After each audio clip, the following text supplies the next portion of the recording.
ये बात नहीं कर रही है। चलो होगी स्टार्ट। बेटा ये बताओ उसका हम लोगों ने चैप्टर जो स्टार्ट किया था वो क्या था? एवोल्यूशन ले गया था। हमने चैप्टर स्टार्ट किया था वो क्या था? एवोल्यूशन। इसके बारे में समझते हैं बहुत छोटी है। रिवाइज करवाएं?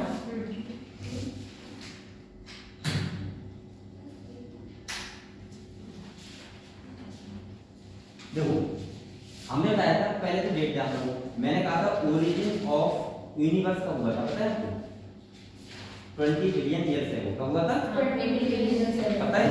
इसके बाद अगर हम बात करें ओरिजिन ऑफ अर्थ की, अर्थ कब बनी तो क्या बोलोगे आप? 4.5 बिलियन ईयर्स अगो।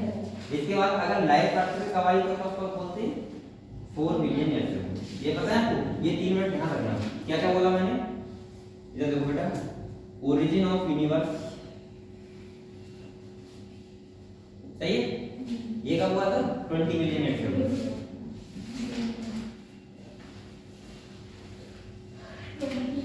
सही है? अगर हम बात करें ओरिजिन ऑफ अर्थ कब हुआ?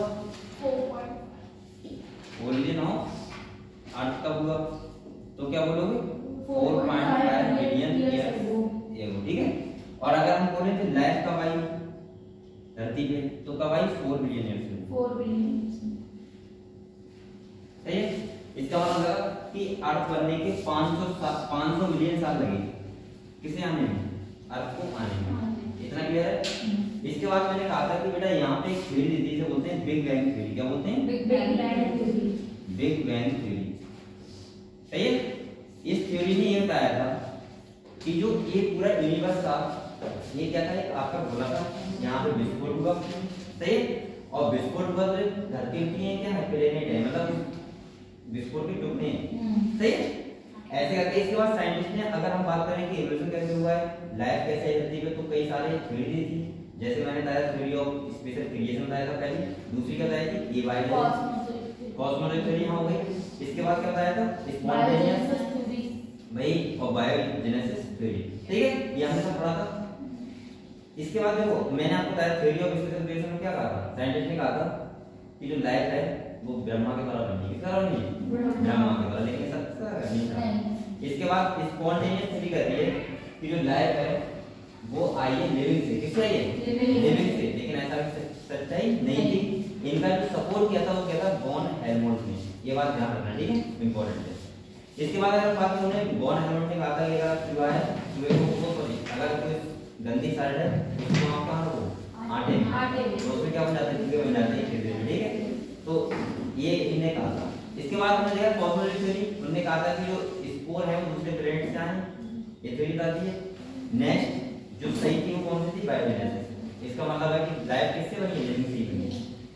क्योंकि बेटा जो आपकी सेल मिली है वो भी यही कहती है कि अगर कोई भी लिविंग सेल होती है वो हमेशा पुरानी लिविंग सेल से ही बनती है। ठीक है? अब पुरानी लिविंग हमारा क्वेश्चन कि पुरानी लिविंग सेल कैसे बनी, तो यहाँ इसके लिए बेटा साइंटिस्ट कौन थे? ओकेलेन, जिन्होंने बताया था कि यहाँ केमिकल एवोल्यूशन हुआ है। पहले क्या हुआ? Chemical evolution. जिसमें मैंने बताया कि पहले क्या होते हैं? एटम्स होते हैं। हाँ, carbon hydrogen oxygen nitrogen atoms होते हैं। ये मॉलिक्यूल में कन्वर्ट हो जाते हैं। इसके बाद क्या होता है? कंपाउंड जाते हैं। Micro molecule, macro molecule. सही है? ये सब पता है। ऑर्गेनिक कंपाउंड हो जाएंगे। तो इसके बाद जो देखा तो क्या सबसे पहले जो देखा था हमने कौन सी देखी थी? प्रोकैरियोट। और इसके बाद कौन सी देखी थी? यूकैरियोट। इतना क्लियर है? इसके बाद अगर हम बात करें तो यहाँ मैंने कुछ पॉइंट लिखवाए थे। मैंने बताया था कि जो अर्थ होती है, अर्थ को अगर हम बोलेंगे जो लाइफ का आना संभव हो सका वो क्यों हो सका? क्योंकि यहाँ पे पानी था। क्या था? वाटर। यानी कि पानी ये भी होता है किसी की लाइफ को ओरिएंट करने में। और इसीलिए इन्होंने बताया कि चंद्रमा होता है तो चंद्रमा वहां पे लाइफ इसलिए नहीं कि वहां पे क्या नहीं? पानी। क्लियर है ना? चलो तो ये सब हमने पढ़ लिया था। इसके बाद देखो मैंने एक बात बताई थी जो एक्सपेरिमेंटल एविडेंस जो इवोल्यूशन का दिया था, केमिकल एवोल्यूशन का, वो किसने दिया था? मिलर एक्सपेरिमेंट हुआ था। और मिलर एक्सपेरिमेंट ने वही सिस्टम बनाया, वैसा ही सिस्टम बनाया जिससे पता लग गया कि यहाँ पे गैसों का जो कार्बन हाइड्रोजन ऑक्सीजन है बन रही है और यहाँ पे क्या हुआ है? केमिकल एवोल्यूशन हुआ है। ठीक है? इसके बाद देखो अब आपको चाहिए एविडेंस। एविडेंस बताओ कौन कौन से हैं? तो यहाँ पे हमने कल बहुत सारे क्या पढ़े थे? एविडेंस पढ़े थे। हमने देखा था बेटा कि एविडेंस क्या क्या थे। देखें तो मैंने सबसे पहले आपको बताया था बेटा एविडेंस के रूप में क्या बताया था, फॉसिल्स। पहला एविडेंस क्या था, फॉसिल्स। यहाँ पे ये बोला गया है कि इंडियन फॉसिल्स अगर हम बोले तो वो स्टडी वो सॉरी बीगल कहानी के फेमस इंडियन कौन थे, पैलेंटोलॉजिकल थे, मतलब हम बोल सकते हैं कि वो बहुत जानते थे इसके बारे में, फॉसिल्स के बारे में। और सेकंड, फॉसिल्स का मिलना ही ये भी अपने आप में क्या है, एक एविडेंस है। कैसे, देखो जैसे आज से अगर हम बात करें 200 मिलियन साल पहले, तो हमें क्या पता ह्यूमन कैसे थे, लेकिन उनका स्केलेटन सिस्टम मिला तो हमें पता लगा कि ऐसी खोपड़ी थी। अगर डायनासोर की बात करें, डायनासोर तो देखे तो ना है, क्योंकि उस टाइम ह्यूमन थे ही नहीं, और जब ह्यूमन नहीं थे तो इसका मतलब क्या मिलेंगे, कंकाल मिले, स्केलेटन सिस्टम मिले, और जब कंकाल मिले तो हमें पता लग गया कि यानी कि यहाँ पे डायनासोर थे। ठीक है, इसके बाद अगर हम बात करें कि जो बहुत सारी चीजें होती हैं वो एविडेंस, देखो आप कुछ बोलोगे ऐसा नहीं चलेगा कि आप बोलोगे खाली दूसरा मान लेगा, कैसे मान लेगा, आपको क्या देना पड़ेगा, प्रमाण देना पड़ेगा, एविडेंस दिखाना पड़ेगा। तो आप अभी इन्हें कहा था कि यहाँ पे इवोल्यूशन हुआ है, तो ऐसा आप लोग को मान लो भैया इवोल्यूशन हुआ है, आप लोग क्या चाहिए, एविडेंस चाहिए। तो आपने देखा कि फॉसिल्स की स्टडी अगर की है आपने, तो इसका मतलब आप क्या बता सकते हो, ये एक एविडेंस है। सही है। दूसरा मैंने बताया था मॉर्फोलॉजिकल एंड एनाटॉमिकल एविडेंस। जैसे यहाँ पे इंपॉर्टेंट बात ये थी बेटा, ये दो टाइप का था, कितने टाइप का था, दो। एक बोलते हैं होमोलॉजी, एक बोलते हैं एनालॉजी। क्या बोलते हैं, होमोलॉजी और एनालॉजी। देखो होमोलॉजी का मतलब मैंने बताया था कि अगर होमोलॉजी, ध्यान सुनना, होमोलॉजी का मतलब होता है, होम मतलब होता है सेम, और सेम क्या, ओरिजिन। क्या सेम, ओरिजिन। अगर ऐसे ऑर्गन हमारी बॉडी में जिनके ओरिजिन सेम से हुआ हो, लेकिन उनके फंक्शन क्या हो, अलग अलग। सही है, तो ऐसी स्टडी को बोलते हैं होमोलॉजी, या ऐसे ऑर्गन को बोलते हैं होमोलोगस ऑर्गन। क्लियर हुआ, क्लियर हुआ। मैंने क्या बोला, जिसका ओरिजिन सेम, ओरिजिन का मतलब उनके एंसेस्टर क्या होंगे, सेम होंगे, पूर्वज सेम रहे होंगे, लेकिन बेटा उसके बाद क्या होगा, फंक्शन उनके अलग अलग हो गए, इसलिए उनका हैबिटेट चेंज हो गया, और हम इसको बोलते हैं होमोलॉजी। ठीक है, ऐसे ऑर्गन को बोलते हैं होमोलोगस ऑर्गन। क्लियर है ना। इसके बाद अगर हम बात करें, इसके द्वारा जो इवोल्यूशन होता है उसे क्या बोलते हैं, डायवर्जेंट इवोल्यूशन। क्या बोलते हैं, डायवर्जेंट का मतलब ही होता है विस्तार। ये तो होता है डायवर्जेंट का मतलब क्या होता है, विस्तार। अब कैसे, देखो जैसे मैंने कहा था कि जो ह्यूमन का हाथ होता है उसकी बोन, बेल का क्या होते हैं, पैडल, उनका चमगादड़ का पंख हो गया। सही है, और चीता का क्या हो गया, फोरलिम्ब हो गया। इन सब में जो बोन्स होती हैं कौन कौन से, ह्यूमरस, रेडियस, अग्ना, कार्पस, मेटाकार्पस और फेरेंजियस, इनका नंबर सेम होता है। क्या होता है, सेम होता है। इससे हमें पता लगा है बेटा कि यहाँ पे क्या हुआ है, इवोल्यूशन हुआ है। अब अगर बोन सेम है, इसका मतलब ये है कि हमारे एंसेस्टर चारों के सेम रहे होंगे। अभी की बात नहीं कर रहा हूँ, आज से 10,000 या कई साल, 1000 साल पहले की बात कर रहा हूँ। तो हमारे जो ओरिजिन रहा होगा वो किससे रहा होगा, सेम से रहा होगा, लेकिन फंक्शन क्या है बताओ, अलग अलग है। फंक्शन क्या है, अलग अलग है। जैसे चीता क्या करता है, फोरलिम्ब से रनिंग करता है, आप क्या करते हो, हाथ से होल्डिंग, पकड़ने का करते हो। दूसरा अगर हम बात करें, चमगादड़ क्या करता है, उड़ता है, और मछली क्या करती है, तैरती है, स्विमिंग करती है। फंक्शन अलग है, लेकिन ओरिजिन क्या है, सेम है। इसका मतलब ऐसे अपन क्या बोलोगे, होमोलोगस ऑर्गन। अब इनके द्वारा जो इवोल्यूशन होगा वो कौन सा होगा, डायवर्जेंट। क्या होगा, डायवर्जेंट। क्यों, क्योंकि बेटा देखो, अब अगर एंसेस्टर सेम रहे होंगे तो अब ये देखो अलग अलग एरिया में रह रहे हैं। आप लोग धरती पे रह रहे हो, मछली पानी में रह रही है, चमगादड़ उड़ रहा है, तो ये क्या हो रहा है, विस्तार नहीं हो रहा है क्या उसका, पूर्वज का। और जब विस्तार हो रहा है तो ऐसे क्या बोलेंगे हम लोग, डायवर्जेंट इवोल्यूशन। समझ गए आप लोग।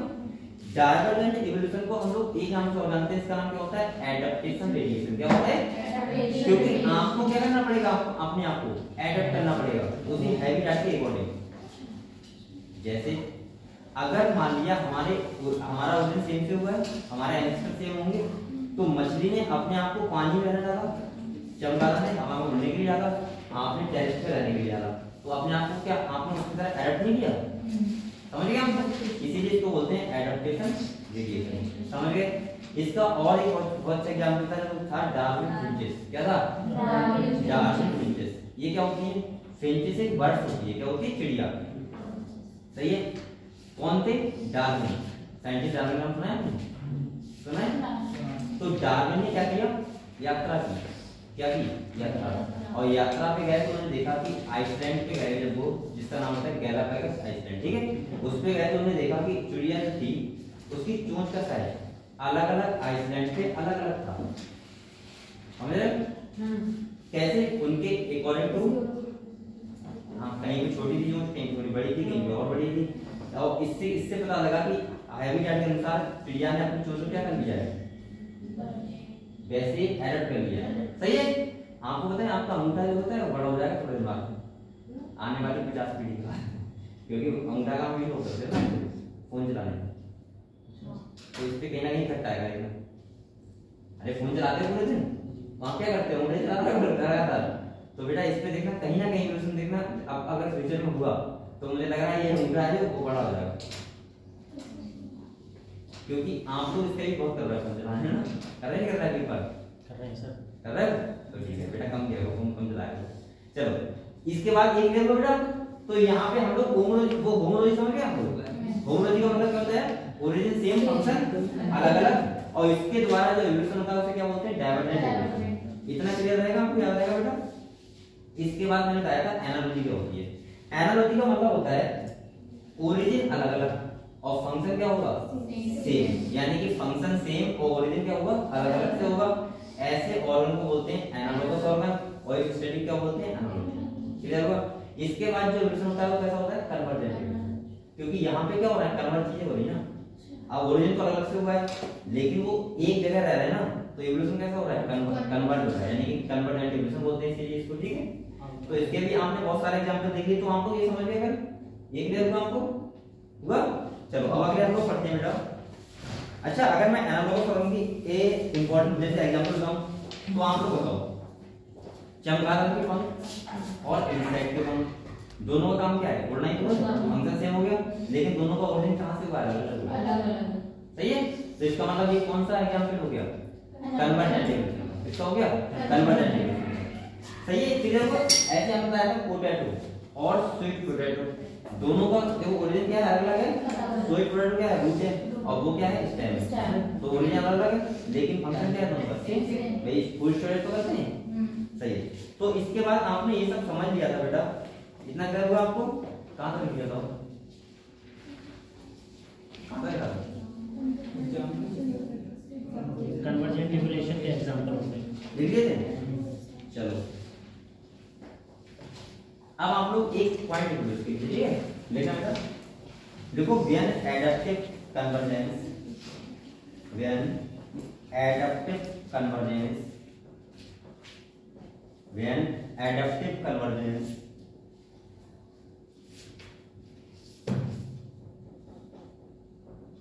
is found in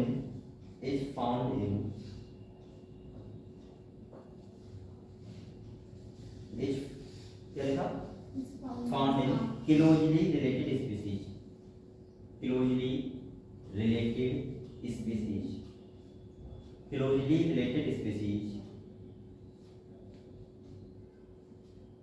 It is called parallel evolution. It is called parallel evolution. It is called parallel. It is called parallel evolution. इसको क्या बोलते हैं बेटा? Parallel evolution. पैरेलल का मतलब क्या होता है? साथ साथ। सही है?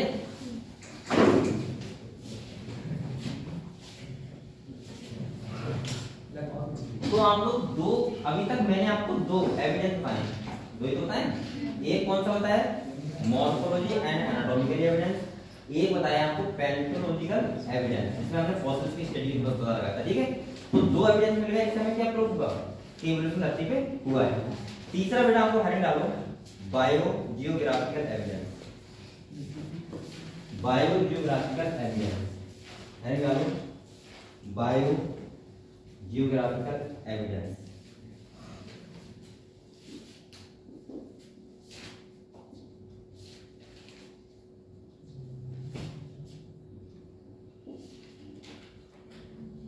बायोजियोग्राफिकल एविडेंस, ठीक है?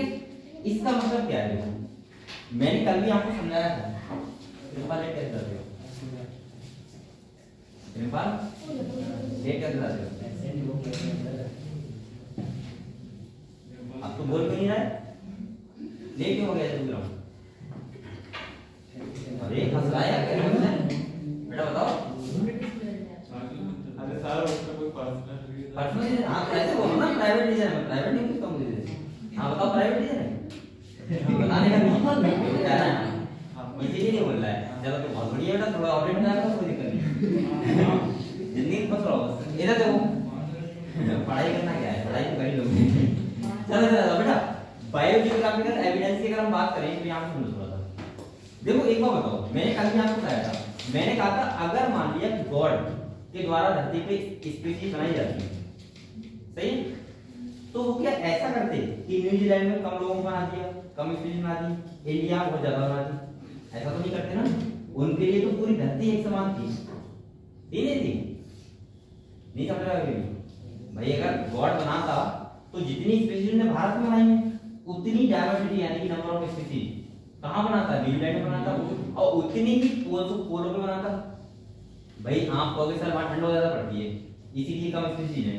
अगर गॉड बनाते तो वो उसी टाइप के एनिमल बनाते, ठंडों में रह लेते हैं ज्यादा। अगर गॉड के द्वारा वास्तव में हम लोग बने होते तो, समझ में आया। ये एविडेंस दिखाता है, जैसे अब देखो जो चीज नेचुरल होती है, नेचुरल वो अपने आप से आती है, उसमें ऐसा नहीं कि कुछ किया जाता है। जैसे अब इवोल्यूशन हुआ है तो इसका मतलब क्या हुआ, देखो जैसे मान लीजिए मैंने कल कहा था ये धरती है, क्या है, धरती है, ये क्या है, इक्वेटर है, क्या है, इक्वेटर है। इसके बाद आपको पता होगा यहाँ पे पोल्स होते हैं, क्या होते हैं, एक होता है नॉर्थ पोल और एक होता है बेटा साउथ पोल। अब देखो मैंने कहा था ये बीच में क्या है, इक्वेटर, क्या है, क्या है, इक्वेटर है।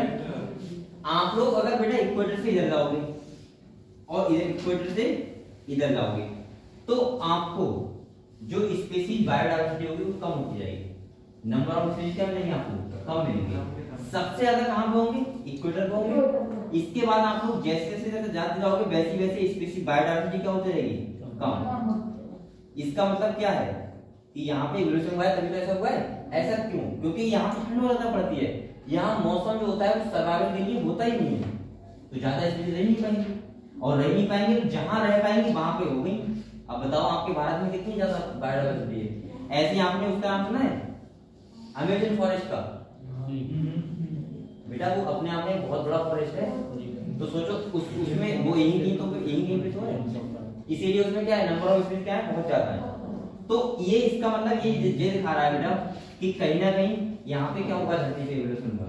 जैसे सपोज मानो आपके पापा ने गेहूं बोए खेत में, ठीक है, अब आपको पता है बेटा गेहूं पापा ने ऐसा ना वो पेड़ बना देंगे, वो तो अपने आप होंगे ना। तो आपने देखा होगा जहां जहां खेत थोड़ा बेकार होता है वहां पे क्या होता है, गेहूं के प्लांट कम होते हैं, और जहां पे अच्छा होता है वहां पे क्या होते हैं, गेहूं के प्लांट ज्यादा होते हैं, होता नहीं होता है। तो वो आप क्या कर सकते हो, इवोल्यूशन का पार्ट कर सकते हो। ऐसा ही यहाँ पे क्या हुआ, डिस्ट्रीब्यूशन हुआ स्पीशीज का।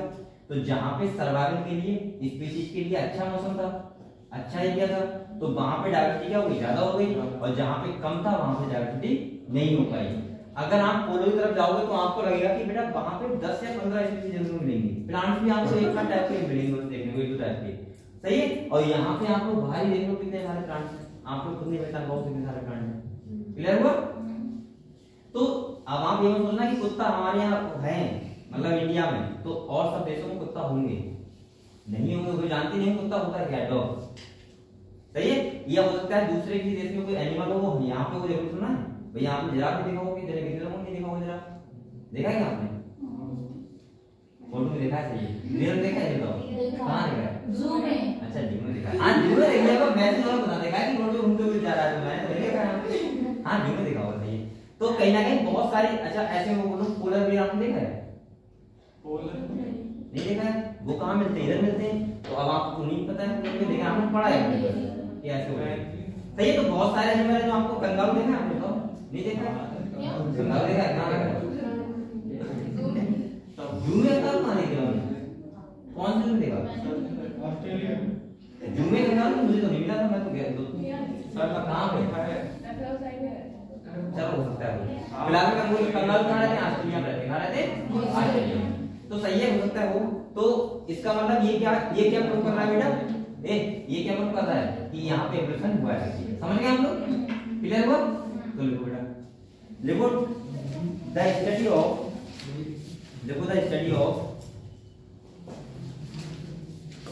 Study of geographical distribution of geographical distribution of animal and plant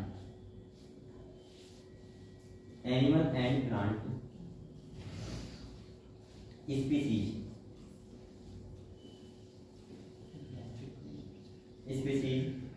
in different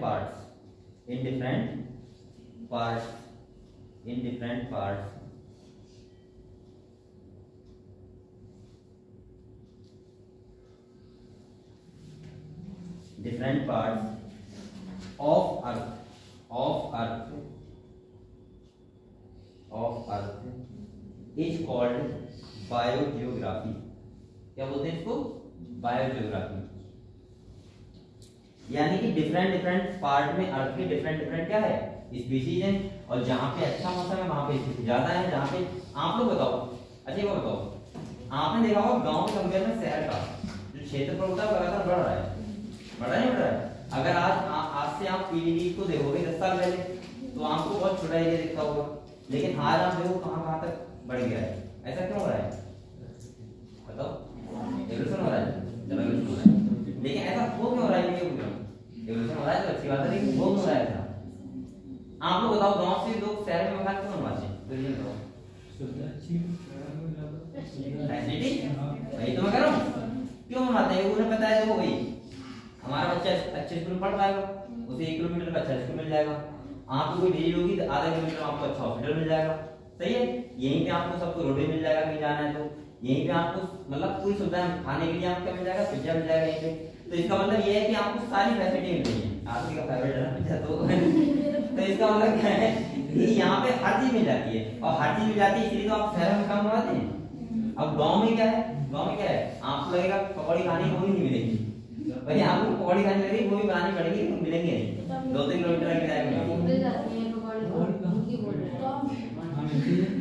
अब तेरे गाँव मिलती है, मेरे गाँव नहीं मिलती है, तो इसलिए बोल रहा हूँ। अब इतना पिछड़ा नहीं ये मत कहना, लेकिन नॉर्मली मार्केट नहीं यहाँ, ये बोल रहा हूँ। गाँव का मतलब गाँव है पूरी। कुछ गाँव ऐसा बड़ा मार्केट होती है, वहाँ पे सामान मिल जाता है, अच्छा खासा मिल जाता है, लेकिन कुछ गाँव ऐसा मार्केट नहीं होती, तो उसमें क्या दिक्कत है? 1 किलोमीटर दूर पे जाकर मिल जाता है, क्या दिक्कत है? चलो भाई इतना करो बेटा, नहीं हर किसी गाँव में एजुकेशन ना होता है, अलग होता है कंडीशंस।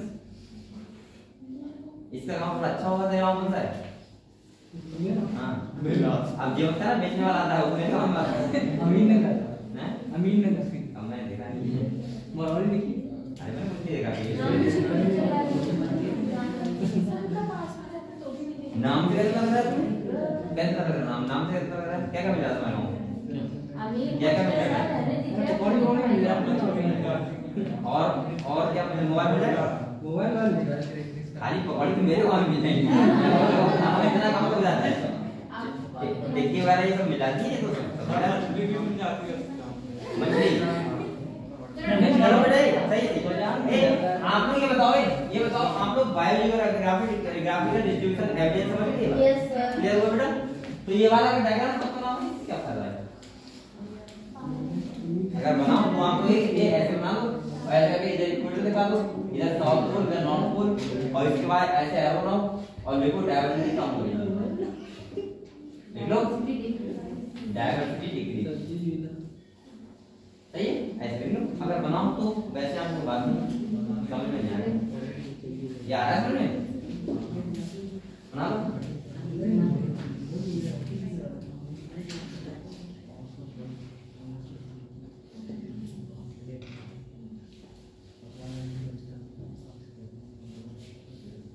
अब ये क्या देख रहे हो? इसमें तो वैसे ही बना दो ना, इतना नहीं आता है क्या?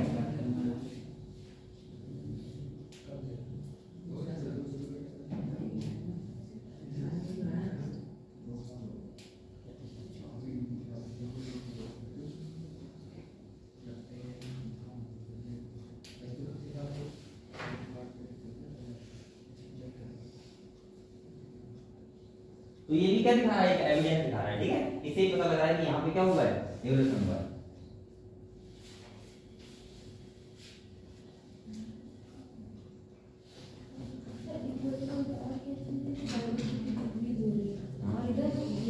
इधर जाओ, कभी गार्डन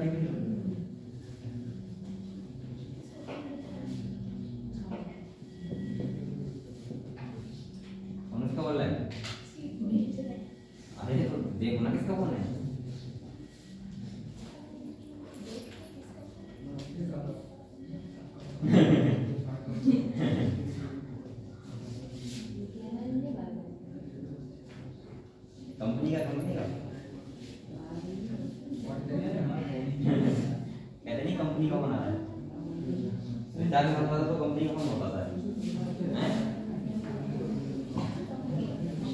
4 दिन पहले जान लगता है, 4 दिन पहले, 3 दिन पहले, 2 दिन पहले, 1 दिन पहले। यहाँ की सुविधाएं मतलब लेकिन मैंने एक सिम ना वो बंद कर दी थी। अगर आप ज्यादा पानी सिम है तो आपको बहुत ध्यान रखा जाता है, कंपनी वाले बहुत ध्यान रखते हैं। अब आपकी इतनी ज्यादा पानी होगी नहीं, मेरी सिम में लग रहा है, मेरी सिम को होगा कम से कम यही वाला नंबर हो गया, मैं 8 में था, कक्षा 8 में, और वही सिम अभी भी चल रही है, ये पहले सोचो, वही नंबर। मुझे लग रहा है ऐसा कोई आदमी नहीं होगा इसके बाद मेरा नंबर नहीं होगा जो मैं जानता हूँ बहुत पहले से। बहुत लोगों को याद तक है वो पहले का, जैसे मैं सपोज मानूं सब आपको एक एग्जांपल बताऊं, देव सर की फुफेरी सिस्टर है, तो वो उनको मेरी क्लास में थी नवाब में, तो मतलब हम लोग 10th में एक क्लास स्कूल में थे, सही है, तो उन्हें नंबर याद हो गया होगा मेरा उस टाइम। तो बेटा वो जब हम अपनी शादी मिले थे, हम 15 साल 10 साल बाद, तब भी मुझसे बोली वही नंबर है तुम्हारा, उनने 3 शादी नवाजी बता भी दिया। मैंने कही भगवान यार कितना ध्यान रखता है आदमी है, तो ये बहुत बड़ा नंबर है। तो क्या हुआ, मैंने उस सिम में रिचार्ज नहीं करवाया 10 दिन के लिए, 10 दिन तक, तो उधर से बार बार फोन, अरे सलाम बेटा, मैंने कहा मैम चाय भी एक नहीं है, चाय अरे आप कर दो टेंशन हो रही है आपको, तो एक आप ऐसी बात कर रहे हैं, ऐसी बात क्या कर रहा हूँ, परेशान कर रहा हूँ, पहला क्या करवा दिया। चलो पूरा बेटा आप लोग राइट डालो, evidences from embryology, evidences from embryology, evidences from number 4 ना, 4 एविडेंस है फ्रॉम एम्ब्रियोलॉजी।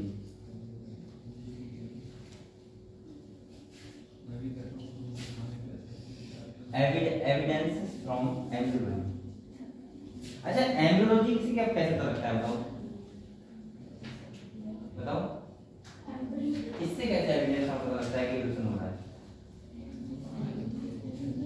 इससे पता लगता है बेटा कि हर कोई जो होता है वो अपने पेरेंट्स को फॉलो करता है, किसको फॉलो करता है? पेरेंट्स को। जैसे यानी जेनेटिक्स हम पढ़िए, अगर कोई ह्यूमन है तो उसका जो बच्चा होगा वो ह्यूमन की तरह होगा, तो इसका मतलब क्या होगा, इससे पता लगता है कि हम लगातार भाई ये क्या दिखा रहा है, फैमिली दिखा रहा है, मतलब एंसेस्ट्रल ऑफ जनरेशन दिखा रहा है, समझ गए? तो देखो इसमें यहाँ पे लॉ बोलते हैं, जैसे बोलते हैं बियर्स लॉ, क्या बोलते हैं? Bears law. देखो BAER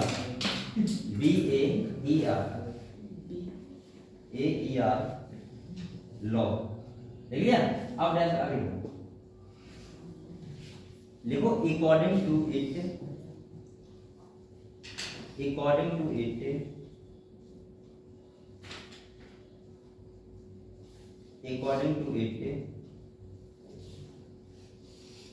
ब्रैकेट में लिखो, ब्रैकेट में नहीं ब्लैक पेन से लिखो, ऑन्टोजेनिक रिपीट्स फाइब्रोजेनिक, ये सेंटेंस दे सकता है नहीं डायरेक्ट, ठीक है? ऑन्टोजेनिक रिपीट्स फाइब्रोजेनिक, ऐसे ऑन्टोजेनिक रिपीट्स फाइब्रोजेनिक लिख लोगे, दिख रहा है?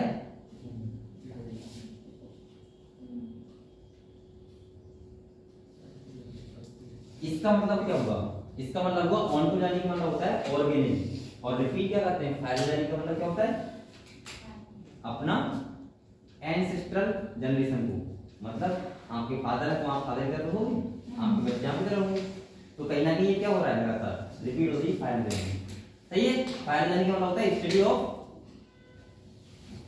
एंसेस्ट्रल जनरेशन, मतलब भाई पूर्व जमाने उनकी स्टडी करना, समझ गए? ये हम बोल सकते हैं इवोल्यूशनरी रिलेशनशिप, क्लियर हुआ? चलो तो देखो इसका मतलब देखो, it means any organism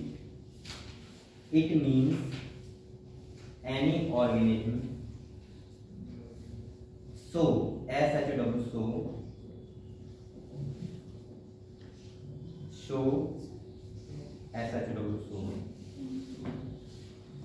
ancestral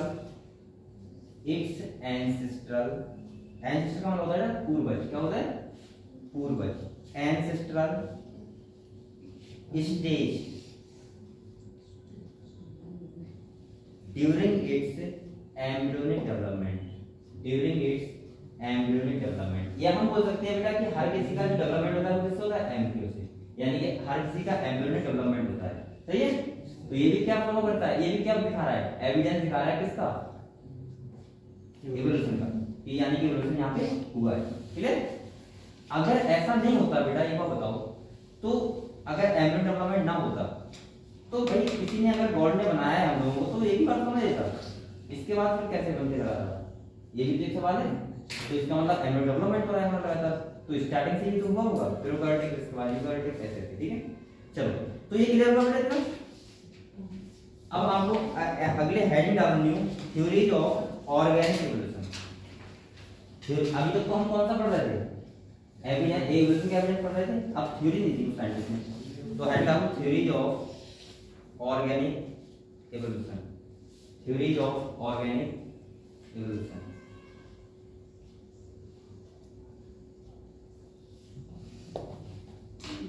theories of organic evolution.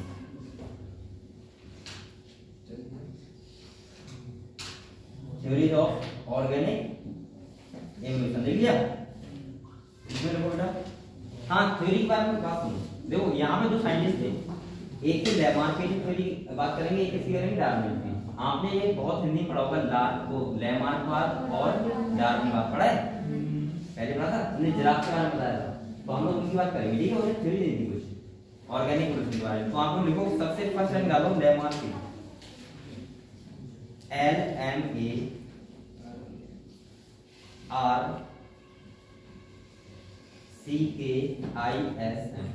Lamarck की, LMARCKISM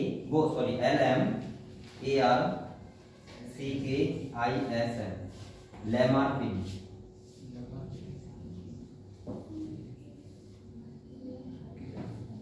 देख लिया? लेमार्क नहीं मिल रहा है, देख लिया? लेमार्क की या ब्रैकेट में लो लेमार्क थ्योरी। ये किसकी थ्योरी है? Scientist Lamarck theory.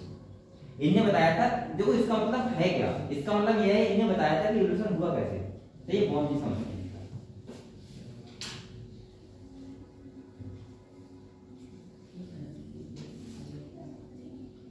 देख लिया। तो इसमें पहले कुछ पॉइंट देखो, मैं समझा रहा हूं आपको। ठीक है, तो फर्स्ट पॉइंट देखो इसमें, देखो first theory of evolution, first theory of evolution was proposed bye, first theory of evolution was proposed bye D Lamarck.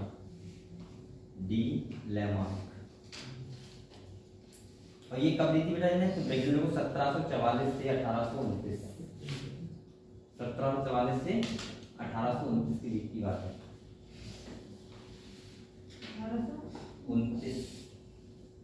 1829 देख लिया? इनकी एक बुक है बेटा, उसका नाम लिखना ब्रैकेट में, दो वैसे लिख लो बुक।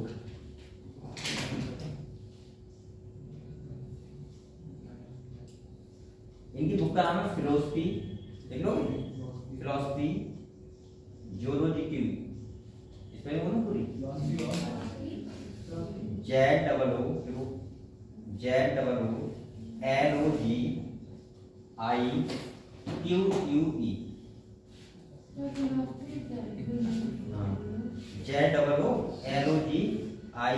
ZOOLOGIQUE, ठीक है? ये इनकी बुक का नाम है, याद रखना, ठीक है? इंपॉर्टेंट, ये क्वेश्चन आ सकता है। ठीक है, इन्हें जो थ्योरी लिखी थी वो इस बुक में। अब आपको हेडिंग डालो मेन फीचर्स ऑफ थ्योरी। इनके मेन फीचर क्या है?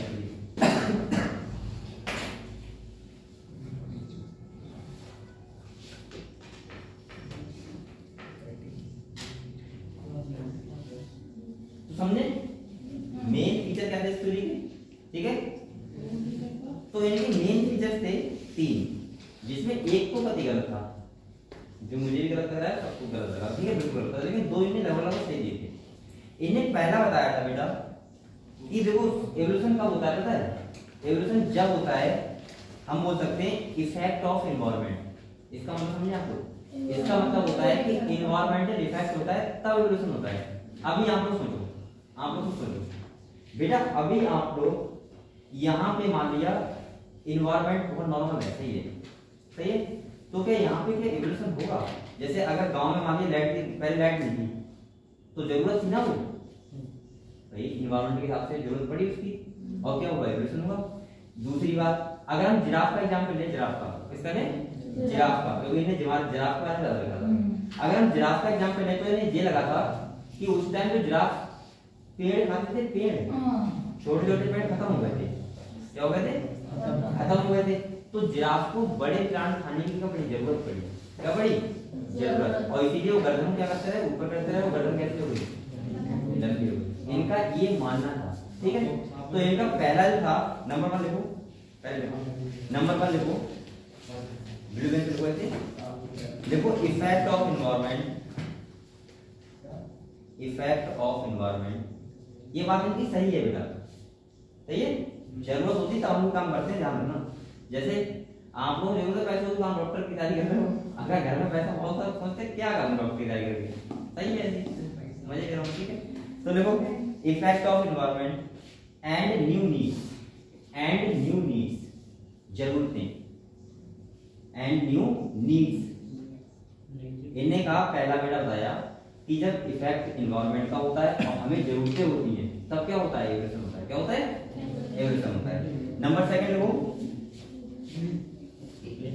देखो, use and disuse of organ, use and disuse of organ, use and disuse of organ. इसका मतलब क्या है? इसका मतलब है कि जिस ऑर्गन के आप जितना यूज करेंगे उसका एवोल्यूशन ज्यादा होगा। Use and disuse of organ, use and disuse of organ. अब देखो यहाँ पे समझो, रिमल एक मार्क टेस्ट करेगा, कर लेगा, कौन होते ना, एक हाथ से करना है, कर लेगा, देखो सीधा से किया, अरे ये बताना था, सही है, हाँ ऐसा, अरे मैं बताना। अब देखो आप समझो, इसने कौन से हाथ से मार्क पकड़ा? सीधे, सीधे, क्योंकि मैंने कहा छूटना चाहिए। इसने बाएं से क्यों पकड़ा? क्योंकि ये बाएं हाथ से काम नहीं करता है। इस किससे हाथ को कौन सा से करता है? सीधे हाथ से। तो इसका सीधा हाथ क्या है? सीधा तो नहीं है क्या? अब मैं कहूंगा तो तुम सब कर लोगे, तुम टांग से पकड़ लोगे, लेकिन मैं कहूंगा तब, वैसे नॉर्मली मैं बता रहा हूँ कि आपका, आप सीधा हाथ से क्या करते हो? बहुत कम करते हो, देखते हो सब काम सीधा से करते हो, तो नॉर्मली आपका सीधा आप उल्टा सकते हो, उल्टा जाता है, तो उसका वही हाथ क्या होता है? एक्टिव होता है। तो इसका मतलब ये सही कहते हैं, सही है बिल्कुल, use and disuse of organ, जिसका ज्यादा यूज करोगे उसका एवोल्यूशन होता है। तो जिराफ जो था उसने गर्दन का यूज किया था, यानी ऊपर उठाने के लिए, सही है, ऊंचे ऊंचे प्लांट को उठाने के लिए। तो इसका मतलब क्या हुआ? उसकी गर्दन लंबी हो। तीसरा देखो, देखो inheritance of acquired character, inheritance of acquired character, inheritance of acquired character. अब ये इन्हें शराब जी के दिया था, क्योंकि ये तो कभी खास नहीं है, इनहेरिटेंस ऑफ एक्वायर्ड कैरेक्टर। इन्हें एक आता बेटा कि एक्वायर्ड कैरेक्टर क्या होते हैं? इनहेरिट होते हैं, मतलब बच्चों में आते हैं। ये बात कतई गलत है। एक्वायर्ड कैरेक्टर मतलब होता है जो आदमी बाद में सीखता है, वो एक्वायर्ड कैरेक्टर होते हैं जन्म के बाद। तो अब भाई आप टीचर हो, आपका बच्चा टीचर बने, ये कौन सी बात है? वो अलग बात है, आपके माहौल में रह रहे तो आपको देख देख के टीचर की तरफ ज्यादा अग्रेसिव हो जाए, वो अलग चीज है। लेकिन एक्वायर्ड कैरेक्टर का ट्रांसफर नहीं होते हैं। जैसे अगर आपके पास फार्मर है, सब कुछ मानो, तो आप फार्मर बहुत आसानी से बन जाओगे, आपको मेहनत करने की जरूरत नहीं, ऐसे बन जाओगे जिस दिन आप भाई कसी से पकड़ लो, फार्मर बन गए। नॉर्मली सीखने की जरूरत नहीं है आपको ज्यादा। लेकिन अगर कोई सोचो जिसके पापा एमबीबीएस है, अगर उसे किसान बनाओगे तो उसे मेहनत करनी पड़ेगी, कंपेयर टू जैसे आपके पापा अगर किसान है, आपको डॉक्टर बनने की जरूरत है। तो इसका मतलब क्या है? आपको मेहनत करनी पड़ रही है। दूसरी बात समझो, अगर किसी के फादर डॉक्टर है तो मुझे लग रहा है कि उसे डॉक्टर बनने में बहुत ज्यादा मेहनत नहीं करनी पड़ेगी, उसे वो हंसते खेलते आराम से डॉक्टर बन जाएगा, और उसे पता नहीं लगेगा वो डॉक्टर बन गया, क्योंकि वो आधी चीजें वैसे ही जानता है कि मेरे फादर का शेड्यूल क्या है, वो कैसे मरीज देखते हैं, क्या होता है क्या नहीं होता है, तो वो सब जानता है पहले से, सही है। तो मैं इन्हें ये सोच के ये दे दिया कि एक्वायर्ड कैरेक्टर ट्रांसफर होते हैं, एक्वायर्ड कैरेक्टर ट्रांसफर नहीं होते हैं, लेकिन हाँ माहौल का पूरा इफेक्ट होता है। भाई आप अगर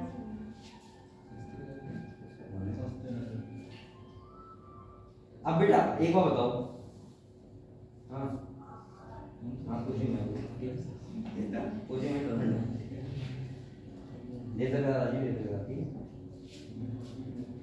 अब देखो बेटा कह रहे हैं हाँ महाराज, अब सुनो मैं क्या करूँ, हाँ नॉवल का फर्क पड़ता है लेकिन एक्वायर्ड कैरेक्टर का ट्रांसफर नहीं होते। अब एक साइंटिस्ट थे बिस्मैन, कौन थे?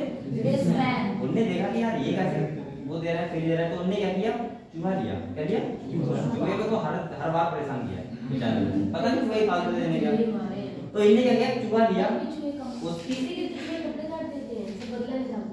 उसने चूहे को बिस्मैन ने 21 जनरेशन तक, कब तक? 21 जनरेशन उसकी पूंछ काटी, सही है। लेकिन कभी पूंछ कटा हुआ चूहा पैदा नहीं हुआ, उसकी पूंछ उतनी बड़ी थी। तो इसका मतलब उन्होंने कहा कि एक्वायर्ड कैरेक्टर ट्रांसफर नहीं होते, समझ गए? वरना क्या होना चाहिए था, चूहा भी पूंछ कटा हुआ होता, सही है। बहुत बढ़िया, चलो ठीक है बेटा। तो यहाँ पे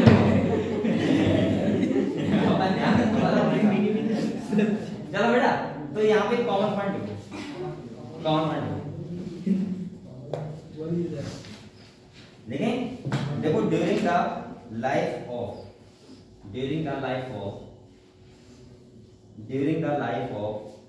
an organism,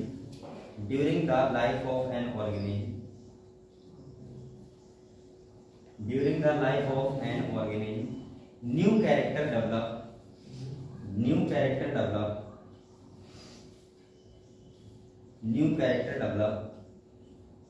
due to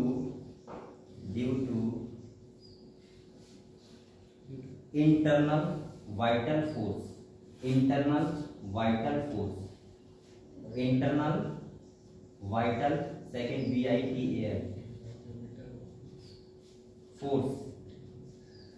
सही है। ये क्या होता है इंटरनल वाइटल फोर्स, समझो। ये होता है बेटा अंदर से होने करने का मन। ये बात समझे आप लोग? तुम समझो बेटा, मैं जैसे आप, एक होता है कि आप चाह रहे हो डॉक्टर बन जाए, खाली क्या हो रहा है, खाली चाह रहे हो यार डॉक्टर बन जाए, ठीक है, नहीं बनेंगे तब की बात है। एक होता है हमारे अंदर से तड़प होती है कि मुझे डॉक्टर बनना ही है। तो दोनों में डिफरेंस होता है। अगर आप वो कहते हैं नहीं, किसी ने कहा कि सोच लिया नहीं, क्या कहते हैं, ठान लिया तो जीत गए और मान लिया तो हार गए। आप लोग मान लोगे तो हार जाओगे, लेकिन हम ठान लिया कि ऐसा करना है तो फिर जीत जाओगे। तो कहीं ना कहीं इन्हें बताया था इंटरनल वाइटल फोर्स मतलब होता है अंदर से तड़प वो काम करने की, कि यार मतलब ये करना ही करना है, कैसे भी हो। तो फिर आपको क्या होता है, जीत जाते हो। तो ये कह रहा है कि अगर इंटरनल वाइटल फोर्स आपके अंदर बहुत ज्यादा है और कोई काम अगर इंटरनल वाइटल फोर्स से कर रहे हो आप, तो फिर वो कैसे रहता है, एवोल्यूशन के लिए कैसे होता है। जैसे अभी आपके पास फार्मूला मान लिया और आप डॉक्टर बनना चाह रहे हो, तो आपको अंदर से एक सोचना पड़ेगा कि यार मुझे डॉक्टर बनना ही बनना है, सही है। अंदर से हम कहते नहीं कि यार तू पूरी जान लगा के मेहनत कर, उसका मतलब क्या होता है, ये तो होता है इंटरनल वाइटल फोर्स। एक होता है कि नॉर्मली खाली हो जाए तो बढ़िया, नहीं होता क्योंकि बात, तो फिर वो 60% नहीं होता है, मुझे लग रहा है, सही है। तो ये बात किसकी हो रही है, इंटरनल वाइटल फोर्स की। अगर आपको लग रहा है कि मैं डॉक्टर बनूंगा ही बनूंगा, तो मुझे लग रहा है बन जाओगे आप, चाहे कंपाउंडर बन जाओ, कंपाउंडर नहीं डॉक्टर ही बन जाओ छोटे मोटे। लेकिन आपके अंदर कभी जरूरत नहीं है, आपको लग रहा है कि ठीक है यार क्रीम चल रही है, पढ़ा रहा है, और अगर हो जाएगा तो अच्छी बात, नहीं हुआ तब भी बात। तो मुझे लग रहा है कि आपके चांसेस क्या हो जाएंगे, कम। और यही तो इवोल्यूशन हुआ भाई, आपके पापा फार्मर थे, आप डॉक्टर बन गए, तो ये क्या हुआ, इवोल्यूशन। अब बेटा आपके बच्चे को इतनी ज्यादा मेहनत नहीं करनी पड़ेगी, ये बात आप सोचते नहीं कभी। मैंने एक बार और कहा था आपसे, आप लोग अगर बहुत ज्यादा मेहनत कर रहे हो, इसका मतलब ये है कि आपके फादर ने मेहनत नहीं की होगी, ये रियलिटी है। अगर आप बहुत ज्यादा मेहनत कर लोगे तो आपके बच्चे को बहुत ज्यादा मेहनत करनी नहीं पड़ेगी। ये समझे मैं क्यों कह रहा हूँ? अगर आप डॉक्टर हो तो आपका बच्चा आराम डॉक्टर बन जाएगा, लेकिन आपके पापा फार्मर है, आप डॉक्टर बन रहे हैं, तो आपको बहुत मेहनत करनी पड़ेगी। क्योंकि आप किसान तो अपने आप बन जाओगे, कभी भी बन जाओ, लेकिन आपको डॉक्टर बनने के लिए मेहनत करनी पड़ेगी, समझे बात को? तो इसीलिए कह रहा हूँ कि आप लोग मेहनत करोगे तो सही रहेगा, मेहनत करो आप क्यों करो। चलो क्या लिखा आपने, तो इंटरनल वाइटल फोर्स वाले क्या होता है, अंदर से किसी काम को करने की चाहत, सही है। नेक्स्ट देखो कॉमन है, बच्चे समझ गए, लड़की कॉमन है। और देखो effect of environment,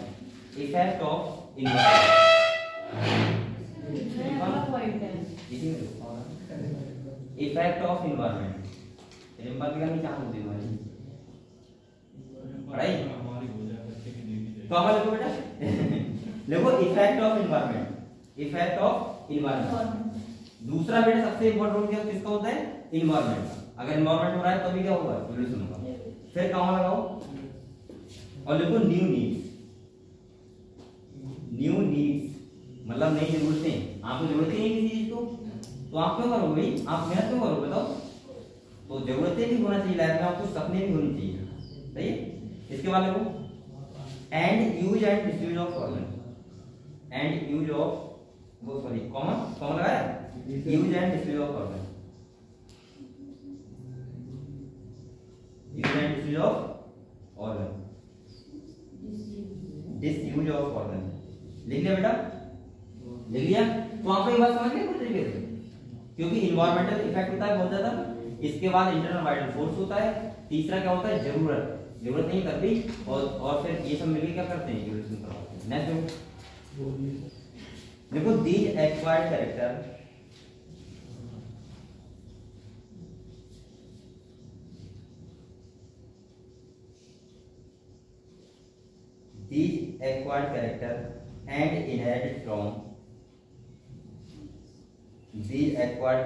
and inherited from one generation to another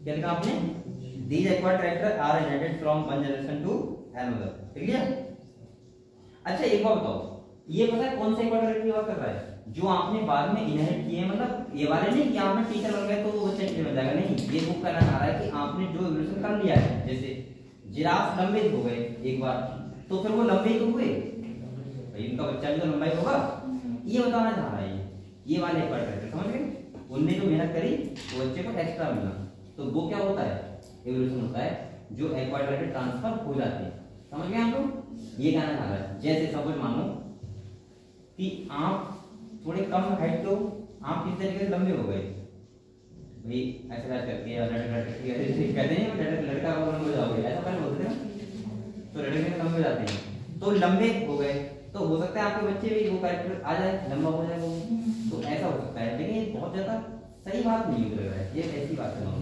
चलो ठीक है बेटा अब आप लोग छोटे से एग्जाम्पल इन सपोर्ट ऑफ लैमार्किन अब देखो इनके सपोर्ट में कौन है और इनके क्रेडिट में कौन है दोनों चीजें पढ़ेंगे ठीक है तो इनका सपोर्ट कौन कर रहा है इस थ्योरी को example in support of Lamarckian example in support of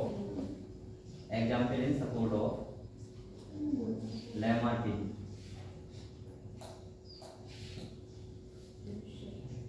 सही है तो हम लोग देखेंगे सपोर्ट कौन कर रहा है थ्योरी को सपोर्ट कर रहा है ये खाली इन्हें बक दिया या फिर ऐसा कौन सी बात है जो कि कैसे जा रही है भाई इसके अकॉर्डिंग चल नहीं रहा है वो चीज तो सपोर्ट में लिखो नंबर 1 लिखो लॉन्ग नेक ऑफ जिराफ मतलब गर्दन किसकी जिराफ की लॉन्ग नेक ऑफ जिराफ लेकिन मुझे इस थ्योरी से बहुत ज्यादा प्रभावित नहीं हुआ कंपेयर टू डार्विन थ्योरी मुझे डार्विन थ्योरी इनसे अच्छी लगी और मैं उसी थ्योरी को मानता हूँ ये हुआ होगा जिराफ की गर्दन लंबी ऐसे नहीं होगी जैसे बता रहे हैं कि उसने गर्दन ऊंची करके खाना स्टार्ट कर दिया तो हल्के करके गर्दन लंबी हो गई ऐसा नहीं हुआ होगा अभी मैं आपको बताऊंगा डार्विन ने कहा था वो बात मुझे ज्यादा अच्छी लगी ठीक है आपको क्या लगेगा आप बाद में बताना नंबर 2 देखो स्नेक लॉस्ट देयर लेग ये बात सही है सपोर्ट में इस बात की ठीक है स्नेक लॉस्ट देयर लेग सांपों के ऐसा बोलते हैं पहले पैर होते थे क्या होते थे पैर लेकिन उन्हें लगातार रेंग के चल के अपने पैर क्या कर लिए खत्म कर दिए और अब सांपों के पैर नहीं होते हैं इस थ्योरी को सपोर्ट कर रहा है use and disuse of organ अगर आप किसी ऑर्गन का यूज नहीं करोगे तो वो क्या हो जाएगा खत्म हो जाएगा इसीलिए मैं कह रहा हूं जो अंगूठा है आपका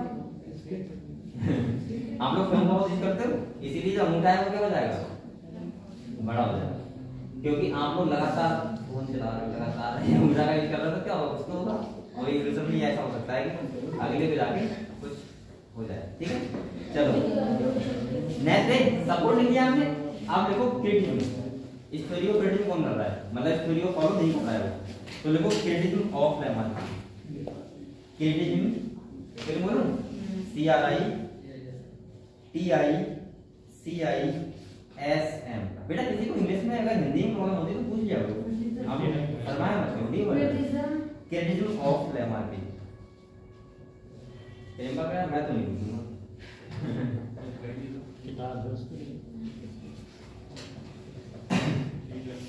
और मुझे लग रहा है बायोलॉजी पढ़ना इंग्लिश में और आसान लगता है। मैं क्या पढ़ाऊंगा, मैं लिखाता इंग्लिश में, पहले तो समझाता पूरा हिंदी में, और जो वर्ड बेटा आपको इंग्लिश में समझ में आ जाएगा वो हिंदी में भी आ जाएगा, हिंदी में कट लगेगा उनकी।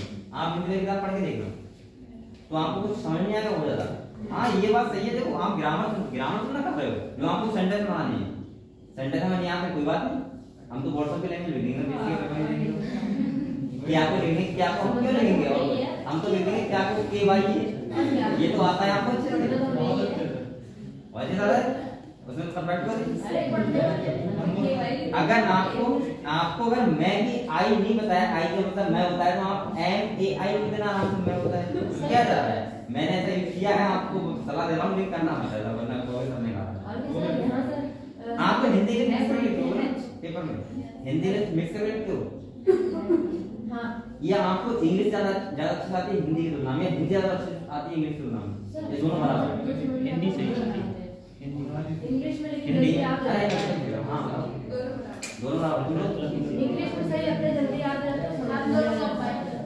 तब मैं करके हां अब मेरा क्या था, मेरा बराबर का परसेंटेज नहीं था, इंग्लिश से ज्यादा था, तो मैं जो थोड़ा बहुत हिंदी के वर्ड थे जैसे मुझे लग रहा है होता उसकी पता ही नहीं मुझे क्या होती है, तो मैंने लिख दी एक्चुअली होता सही है।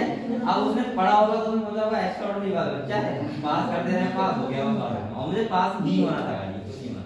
अब आपको परसेंटेज चाहिए तो भी थोड़ा सा सुधार करना पड़ेगा, सही है। और नॉर्मली मुझे लग रहा है कि बेसिक पास हो जाओ, अगर आपके पास माइंड है तो सब कुछ है, ध्यान रखना ही बात।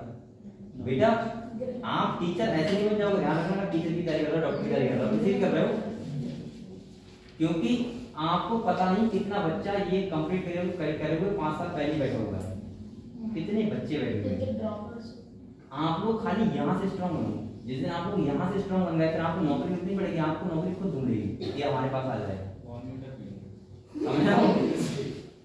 अगर आपने डिग्री की तरफ आ गया कि यार मैं बीएससी पास हो जाऊं, बीएससी पास हो जाऊं, बीएड करूंगा या पीटीसी करूंगा, इसके बाद में पीजी वैकेंसी आ जाएंगी, तब मैं नौकरी करूंगा, तो आप जिंदगी में फेल हो जाओगे, क्योंकि आजकल कंपटीशन बहुत है, और कंपटीशन कितना है उसकी हालत तो विश्वास लगा सकते हो। इससे मैंने पूछा, मैंने कहा तूने ब्लड कंपनी, तो बोला मेरी लड़की की शादी हुई, और वो कोचिंग पढ़ने आया था, सोचो वो कोचिंग पढ़ने आया था, उसका लड़की की शादी हो गई है, अब बताओ सर्विस भी करेगा, कितने टाइम तक करेगा, मुश्किल से 5-10 साल लग गया, तो अभी तो तैयारी कर रहा है, तो मैंने कहा कब तक पढ़ाई करोगे, जो सोचो पहले, तो पढ़ाई करना बहुत ज्यादा मतलब नहीं है, डिग्री से आप लोग हमेशा, मैं कहता हूँ कि बेटा आप लोग एक सब्जेक्ट है दूसरे को बहुत स्ट्रांग बनो, कि आपको लगेगा हम इसमें नहीं करेंगे चाहे कहीं भी फेल हो जाए, फिर आपको इतने चांस मिलेंगे नौकरी के ना कि आपको खुद समझ में आएगा मैं कौन सी करूँ कौन सी छोड़ूं, ये रियलिटी है, समझ रहे हो।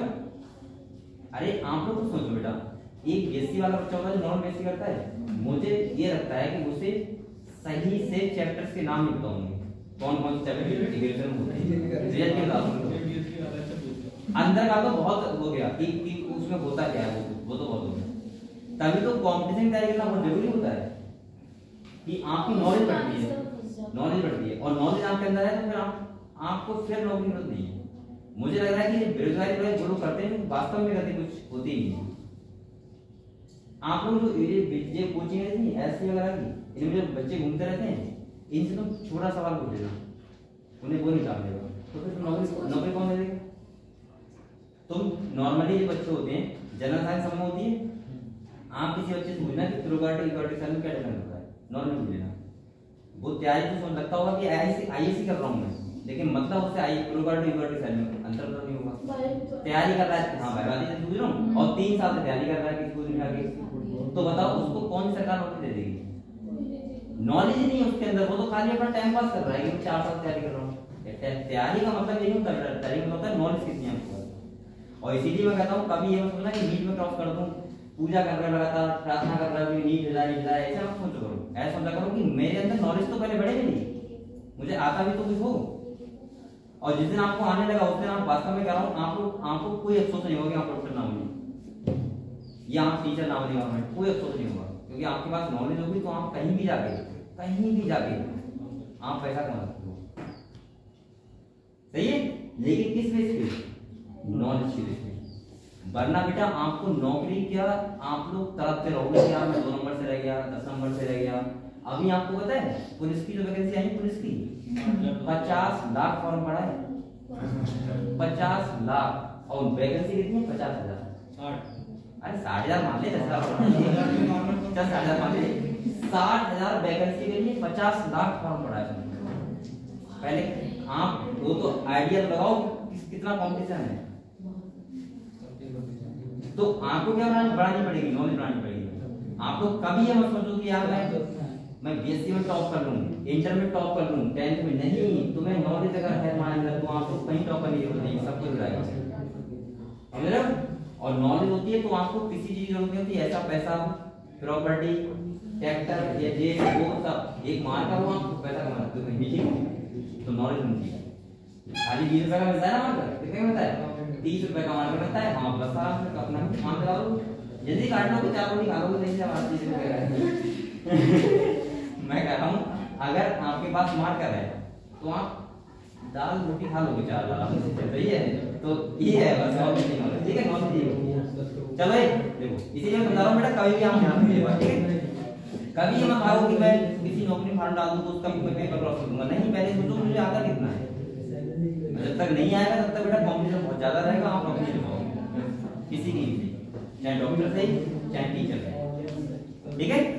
और नॉलेज होगी तो मैं 100% बता रहा हूँ कि आपको पता नहीं लगेगा मेरी नौकरी कब लग गई, आपको नहीं पता लगेगा। समझ आया? तो पढ़ाई करो। देखो हम लोग कहाँ पे थे? अच्छा, मैंने आपको बताया था क्रिटिसिज्म ऑफ लैब मार्केटिंग, लिया इसमें देखो फर्स्ट पॉइंट। अब देखो इनको क्रिटिसिज्म कौन करता है?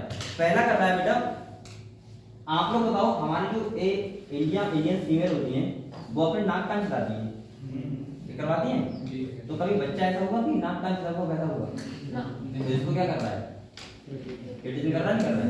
अगर इसके अकॉर्डिंग क्या होना चाहिए? जो बच्चा होना चाहिए वो नाक कान चला हुआ पैदा होना चाहिए, क्योंकि ये तो लगभग 5 पीढ़ी तो ऐसा हो ही रहा था, लेकिन ऐसा नहीं है। तो देखो boring of, boring BORING, boring of ear, कान and nose, ear and nose in Indians, यानी कि इंडियंस द्वारा क्या होता है बेटा? ये क्या कर रहा है? इसको क्रिटिसिज्म कर रहा है। दूसरा लिखो iron shoes of Chinese, iron shoes of Chinese, iron shoes of Chinese. यहाँ पे लोग चाइना के लोग होते हैं तो सूज पहनते हैं, आयरन टाइप के, लोहे टाइप के, सही है? लोहे के पहनते हैं। तो उनके अकॉर्डिंग ऐसा होता है कि पैर छोटे होने चाहिए, लेकिन उनके पैर छोटे नहीं होते, वैसे होते हैं। तो देखो आयरन सूज ऑफ चाइनीज लिख लिया। तीसरा देखो बेटा, देखो acquired character are not inherited, acquired character are not inherited.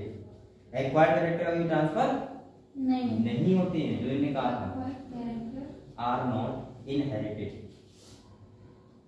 Acquired character are not inherited, ठीक है? यानी कि इनहेरिट एक्वायर्ड कैरेक्टर नहीं होते हैं।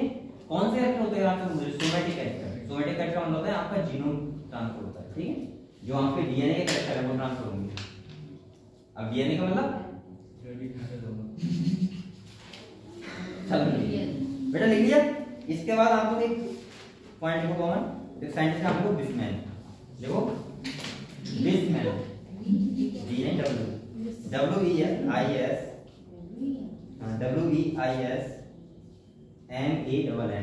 WEISMAN, बिस्मैन। हाँ, cut off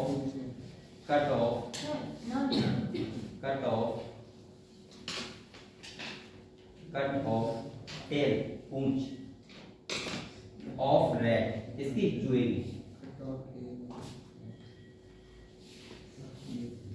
cut off tell of rat for about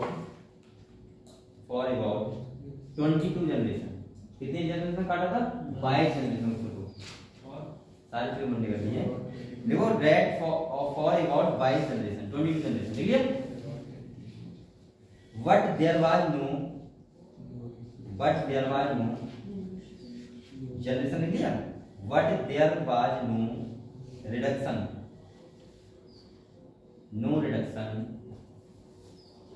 in the size of tail, लेकिन बेटा चूहे की जो पूंछ थी उसमें कोई भी साइज में उससे कोई भी कमी नहीं आई। तो देखो but there was no reduction in the size of tail, ठीक है। On the basis of this experiment,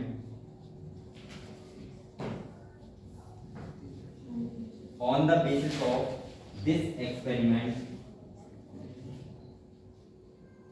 Bisman proposed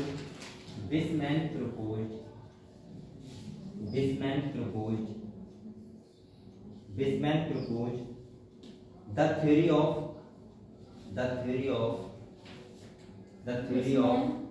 Bisman proposed the theory of continuity of germplasm, continuity of the theory of continuity of germplasm। इसे underline कर लो, important point है। ये question germplasm, वो question देखा था quantity of germplasm theory किसने दी? तो आपने क्या बताओ किसने दी? बिस्मैन। सही है। तो बिस्मैन ने क्या किया, इन्हें 21 जनरेशन तक क्या काटी, पूंछ काटी चुकी, और इन्हें देखा कि कोई भी साइज में नहीं हुआ है, साइज में कमी नहीं हुई है, इसीलिए इन्हें कहा था कि कैरेक्टर ट्रांसफर होते हैं कौन से होते हैं? जर्मप्लाज्म वाले। जर्मप्लाज्म मतलब सोमैटिक सेल। सही है। आपको पता है दो टाइप सेल होती है, सोमैटिक सेल और जर्म सेल। सोमैटिक सेल कौन सी होती है? हाँ, दोनों डेवलपमेंट सेल होती है, ठीक है। चलो बेटा ये बताओ, ये बात क्लियर हो गई?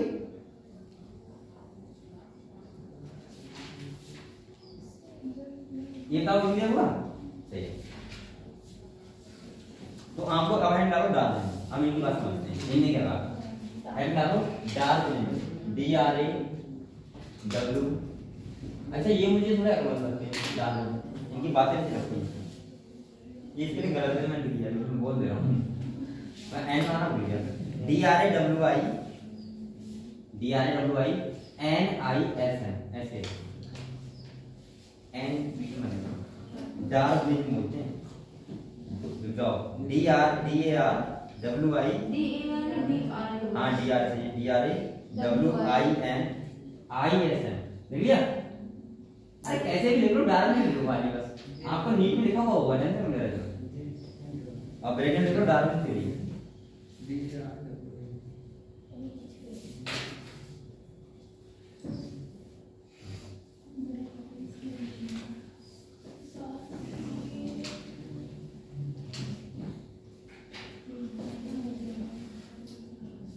देखो जो डार्विन थे ये बेटा इन्हें यात्रा बहुत करी थी। क्या करी थी? यात्रा, मतलब घूमे फिरे थे बहुत ज्यादा। तो इनने जो बताया, मुझे इनकी बात करते बिल्कुल सही लग रही है 100%, ठीक है। तो हम लोग पहले के बारे में लेते हैं थोड़ा सा। एक क्वेश्चन आता है इसमें कि बताओ जो डार्विन थे उसने कौन से शिप की यात्रा की थी, उस शिप का नाम बताओ। तो वो था HMS बीगल। क्या था? HMS beagle.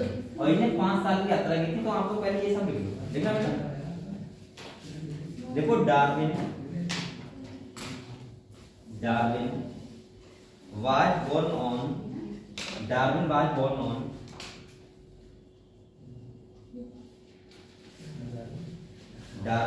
born on 12 February 1809। कब से पैदा हुए थे? 1809 में। पहले आपको आइडिया लगाओ बेटा, इधर देखो, ये 1809 में पैदा हुए थे और 1831 में यात्रा पे निकली थी। 1831 में इनकी एज कितनी रही होगी बताओ?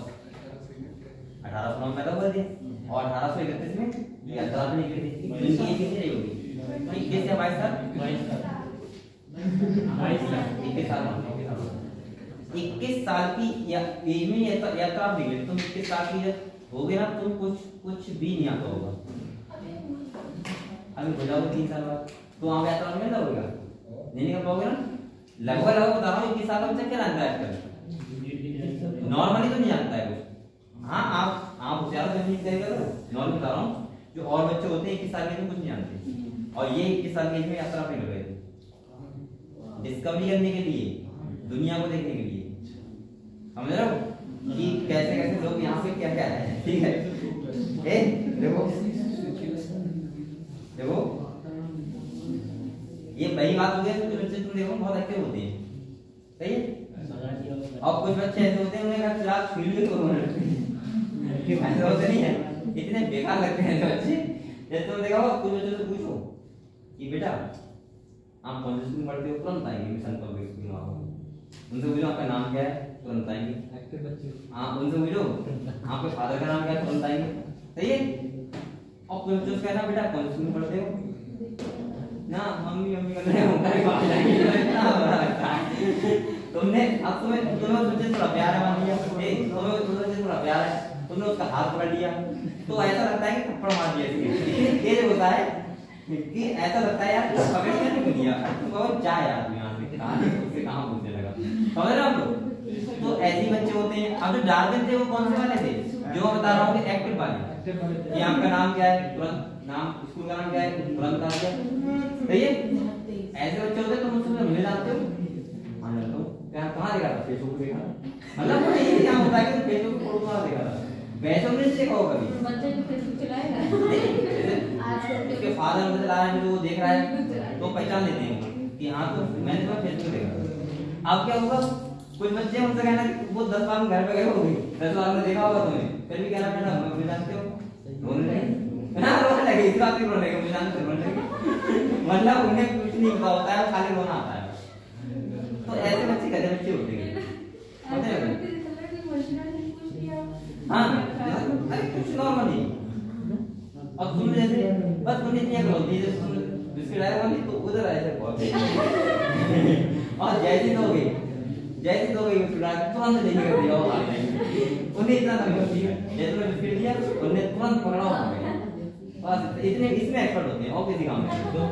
और जो समझदार बच्चा उससे कहना बेटा जैसे हम बेटा तुरंत नहीं, वो हम पाव कर देगा, डांटेंगे नहीं। अगर उन्हें भी कर दिया बेटा दे दो बेटे तो वो दे देगा। तो ये बच्चे ऐसे होते हैं कुछ की गंदे काम उनका कि बहुत एक्टिव होते हैं। अरे मुझे सब मैं देखता हूँ, या तुम जैसे उनके घर पे गए तो तुम अगर थोड़ा छिप गए तो सारी नमकीन खाने का मतलब ये है कि वो इन काम में बहुत एक्टिव होते हैं। चलो कोई बात नहीं, चलो या तुमने ये रोने वाला थे उसने फॉलो किया तो फोन दे देंगे वाला और उनको लिया नहीं तो मौका तो नहीं देते यार। तो कहीं ना कहीं बेटा ये बच्चे को सिखाना चाहिए। ये बच्चों को हम दे दे वाला मांगू। मैं नॉर्मली मेरे छोटे बच्चे लगभग सही लगते हैं, लेकिन वो 2 साल की बात 3 साल की बात जब बच्चा थोड़ा बड़ा समझदार होता है तो वो बच्चा सही लगता है, बातें करती है। लेकिन वैसा वाला ना हो उसको पूछा बेटा क्या नाम है, मम्मी कहने लगी बाहर यहाँ से चलो भाई मैं कहता हूँ हाँ चला जाता देखो है कोई नॉर्मली देते हैं। देखो अरे कितना हंसो बेटा क्या हुआ बिजी रहता था इधर। देखो Darwin was born on 12 February 1809 in England. India ये कहाँ पैदा हुआ था बेटा? इंग्लैंड। In England. इस वाले को कॉमन लगा के डार्विन ट्रेवल किया मतलब डार्विन ट्रेवल बाय HMS ऐसे ना बेटा ऐसे HMS और बीगल ये दिखाई गई इधर मुझे कोई इधर देखो HMS बीगल इनकी शिप का नाम था, देख लो HMS बीगल। जो इन्हें ट्रेवल किया था कौन से शिप किया था? HMS फिगर नाम देख लो, HMS फिगर देख लो, देख लिया बेटा, देख लिया। नेक्स्ट देखो, लिखो HMS फिगर, फिगर सही है। इसके बाद नेक्स्ट वन लिखो, लिखो दिस शिप,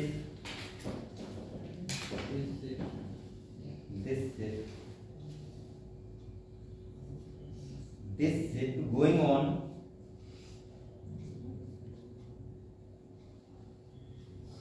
27 दिसंबर 1831, 27 दिसंबर 1831 27 दिसंबर 1831 को गया था ये। And return on 2 October 1836, Bapu birthday आया था 2 अक्टूबर 1836।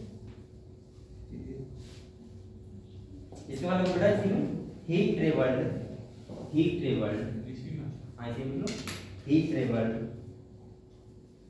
South America, south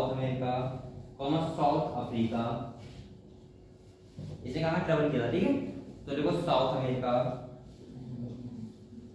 south Africa, Australia,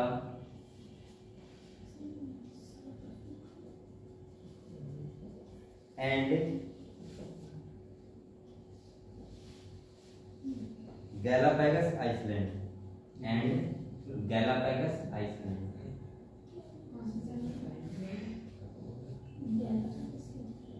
बताया नहीं था बिल्कुल, डार्विन फिंचेस, हाँ भाई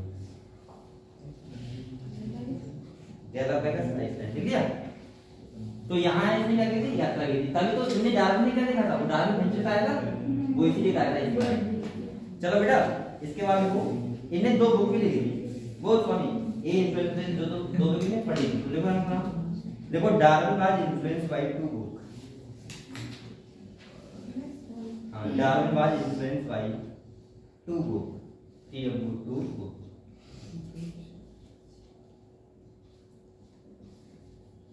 Darwin was influenced by 2 books.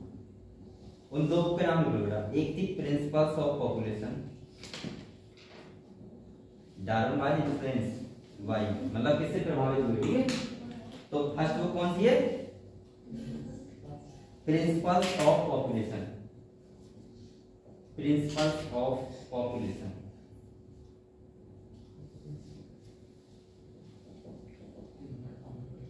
और दूसरी है बेटा प्रिंसिपल्स ऑफ जियोलॉजी, जियोलॉजी नहीं जियोलॉजी, दूसरा है प्रिंसिपल्स ऑफ जीओ, सही है, geology.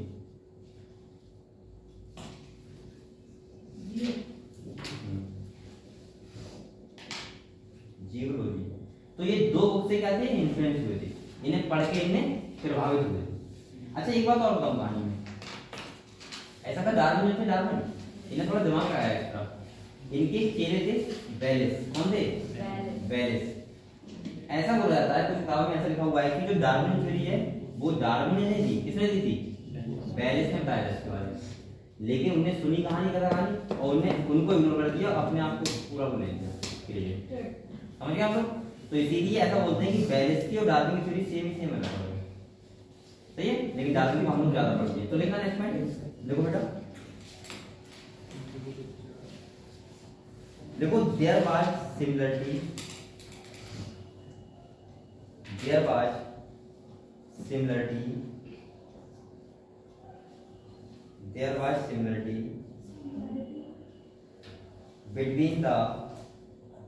between the view of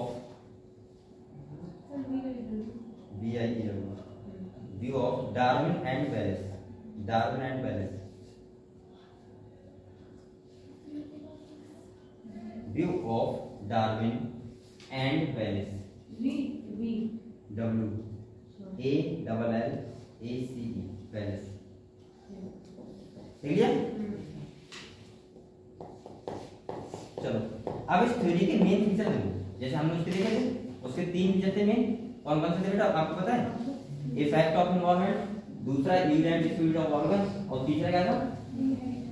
inheritance of acquired character. इनके क्या फीचर थे वो देखो। तो आपको एक डायरेक्ट साइड ला दो, the main feature of theory, the main feature of theory.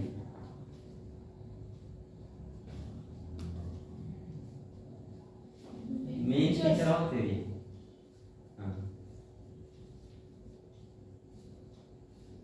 Main feature of theory. हाँ फीचर, फ्यूचर नहीं फीचर, मैं फीचर बोला था। मेन फीचर, अच्छा फीचर जल्दी करना, मेन फीचर ऑफ थ्योरी, सही है? तो लेकिन नंबर 1 लिखो, देखो ओवर प्रोडक्शन, इन्हें जो बात लिखी है मुझे बहुत सही है, ये बात सब सही लगती है मुझे। नंबर 1 देखो over production, over production, over production, समझ गए हम लोग? ये बात कभी सही है। एवोल्यूशन का मतलब होता है बेटा जब प्रोडक्शन ज्यादा हो जाता है। जैसे अभी मान लिया आप लोग नए टेक्निक से मकान कैसे बना पा रहे हो? क्योंकि यहाँ जनसंख्या ज्यादा है भाई, आपको रहने की जरूरत है तभी तो आप बना पा रहे हो। एक बात बताओ, अभी मान लिया आपको देखा होगा नए टाइप के फूड क्यों बन रहे हैं? क्योंकि जनसंख्या इतनी है, अगर वो नहीं बनेंगे तो आप खाओगे क्या? भूखा मर जाओगे, होगा नहीं होगा? पहले के लोग क्या करते थे, जनसंख्या कम थी तो पहले के लोग फूड के टाइप थे वो कम थे। जैसे पहले क्या मोमो थे नहीं थे, पिज्जा थे क्या? उन्हें पता है गेहूं वगैरह, उन्हें आपने बाबा बाबा सुना होगा, गेहूं वगैरह होते थे, उन्हीं को पीस लिया, दलिया बना लिया और दूध के साथ खा लिया। दूध के साथ तो पानी के साथ दूध तो होता था उस टाइम, जब दूध नहीं होगा तो पानी के साथ खा लिया, सही है? उन्हें दलिया खा लिया सुबह को तो वो दोपहर तक खाते बस, सही है? इसके बाद क्या हुआ, दही बन गया, उन्हें खीरी दही खा लिया। अब उसके करता नहीं था, जहाँ पे था वहाँ पे था। इसके बाद हुए दही, दही बन गया तो उन्हें खीरी वो खा लिया, सही है? शाम को क्या किया, आम होते हैं आम, भाई बाग रहा हुआ था, आम लिया और रोटी ली वो खा लिया। उन्हें बताओ पूरे दिन सब्जी जरूरत नहीं पड़ी, सही है? काम चला लिया। अब आप क्या करते हो, सुबह उठे तो आपको ब्रेड चाहिए, पेन चाहिए, जानते हैं पेन क्या होते हैं? आप थोड़े आगे बढ़ोगे फिर आपको खाना चाहिए, खाना खाने चलो खा लोगे, दोपहर में क्या मोमो चाहिए तो मोमो खा जाएंगे, पहले दे नहीं तो अब क्यों है मोमो ड्रामा वाली? क्योंकि बेटा अब क्या जनसंख्या बहुत बढ़ गई है तो खाने के जो नंबर ऑफ आइटम हो गया और बढ़ रहे, सही है? तो ये बोल रहे थे ओवर प्रोडक्शन, ब्रैकेट में लो, समझ में आया? ब्रैकेट में लो, हाई रेट ऑफ रिप्रोडक्शन, इसका मतलब होता है हाई रेट ऑफ रिप्रोडक्शन। जब रिप्रोडक्शन का हाई रेट हो जाएगा, ओवर प्रोडक्शन हो जाएगा तो वहां पे किसकी जरूरत पड़ेगी? एवोल्यूशन, सही है? हाई रेट ऑफ रिप्रोडक्शन, जब बेटा प्रोडक्शन बढ़ जाएगा, किसी का कैरिंग कैपेसिटी खत्म हो जाएगी तो वहां एवोल्यूशन की जरूरत पड़ेगी। नंबर 2 देखो, limited carrying capacity, limited carrying capacity of environment,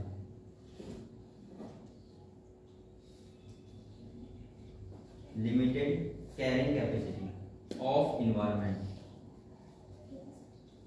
of environment.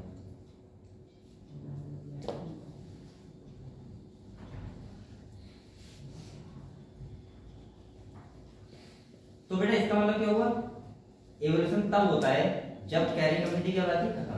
Carrying capacity क्या जानते हो? कैरिंग कैपेसिटी क्या होता है बताओ? अर्थ की तरह बता दिया होगा, अच्छा बताओ कैरिंग कैपेसिटी का मतलब क्या होता है?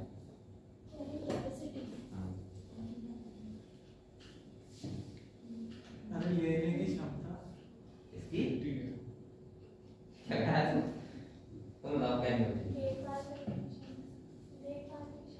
इसकी देखभाल नहीं होता, केयरिंग की क्षमता तुम नहीं कर रहे हो, नहीं केयरिंग, हेलो वो केयरिंग अलग है, ये केयरिंग अलग है, नहीं। कैरिंग कैपेसिटी का मतलब होता है मैक्सिमम, जैसे बेंच है इस पे अगर मैक्सिमम 5 लोग आ सकते हैं तो इसकी कैरिंग कैपेसिटी कितनी है? 5, और जब 6 हो जाएंगे तो इसकी कैरिंग कैपेसिटी क्या हो जाएगी? खत्म हो जाएगी, समझ गए आप? तो कैरिंग कैपेसिटी का मतलब है कि आपके घर में अगर 5 लोग आ पा रहे हैं, अगर 4 बंदे हैं और 4 लोग खोल रहे हैं, 4 भाई भी हो तो उसकी कैरिंग कैपेसिटी क्या खत्म हो गई। अब अगर पापा 5 में करना है तो इसका मतलब क्या होगा? मकान की व्यवस्था करो, समझ रहे? तो कैरिंग कैपेसिटी का मतलब क्या होता है? सही है? तो जब कैरिंग कैपेसिटी होती है तो क्या होता है? एवोल्यूशन होता है। क्या होता है? एवोल्यूशन। जैसे इनका मानना ये था बेटा कि उस टाइम तो नीचे की घास फूस थी जिराफ के केस में तो वो खत्म हो गई थी। क्या हो गई थी? खत्म। तो यहाँ पे जिराफ ज्यादा थे इस टाइम, तो उन्हें फिर जरूरत पड़ी किसकी? ऊपर के प्लांट के पत्ते खाने की। तो यानी कि इसका मतलब ये हुआ कि उन्हें जरूरत पड़ी ना, यानी कैरेबिलिटी मतलब नीचे का था ये खत्म हो गया था। समझ गए हम? नेक्स्ट नंबर सर लिखो स्ट्रगल फॉर ए क्या कर रहे हो?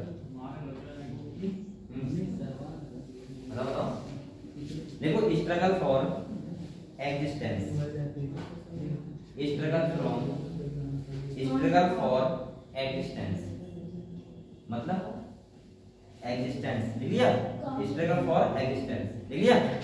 इसका मतलब होता है बेटा कि आपको एग्जिस्ट करने के लिए अपने आप को स्ट्रगल करना पड़ेगा। क्या करना पड़ेगा? स्ट्रगल। इसका मतलब क्या होता है? जो स्ट्रगल कर पाएगा वो सरवाइव कर जाएगा, जो स्ट्रगल नहीं कर पाएगा वो सरवाइव नहीं कर पाएगा। इसका मानना ये था। ठीक है, नेक्स्ट देखो नंबर 4 देखो वेरिएशन एंड हेरिडिटी। देखो variation and heredity, variation and heredity. देखो वेरिएशन एंड हेरिडिटी ठीक है। यहाँ पे समझो वेरिएशन एंड हेरिडिटी का मतलब क्या है। इनका मानना पता क्या था? इनका मानना ये था बेटा कि जो जिराफ थे वो दो टाइप के थे। कितने टाइप थे? दो टाइप के। मतलब छोटी गर्दन वाले भी और बड़ी गर्दन वाले भी। इधर देखो इनका मानना था कि जिराफ के टाइप के दो टाइप के। गर्दन लंबी नहीं करी, लंबी गर्दन वाले थे पहले से और छोटी गर्दन वाले भी थे। लेकिन क्या हुआ जब कैरिंग कैपेसिटी खत्म हो गई तो छोटी गर्दन वाले मर गए। मतलब जब कैरिंग कैपेसिटी खत्म हो गई, नीचे के प्लांट रहे नहीं, तो छोटी गर्दन वाले खाते क्या? वो खत्म हो गए। बचे कौन से? लंबी गर्दन वाले। वो खाते रहे, सर्वाइव कर गए। इसके बाद बेटा इनका मानना था कि अब देखो जब पैदा होंगे बाद में तो मान लिया फिर से दोनों गर्दन वाले पैदा होंगे, छोटे वाले भी और बड़े वाले भी। फिर से क्या होगा? छोटी वाले मर जाएंगे और कौन से बचेंगे? बड़े वाले। तो एक दिन ऐसा आएगा कि बड़ी गर्दन वाले ही पैदा होंगे। समझ गए? और इसीलिए इनने कहा कि जिराफ ने अपनी गर्दन लंबी करी नहीं, वो पहले से ही थी, लेकिन दोनों टाइप के थे। ये वही तो बता रहा है सब कुछ। समझे? तो देखो क्या वो हेरिडिटी का मतलब फिर वो कैरेक्टर क्या होगा? इनहेरिट होगा। अगले पे लंबी गर्दन वाली पैदा होगी। ठीक है, नंबर 4 लिखो। नंबर ले लिया। नंबर 5 लिखो वेरिएशन एंड हेरिडिटी लिया हमने। इसके बाद नंबर 5 लिखो। देखो सर्वाइवल ऑफ द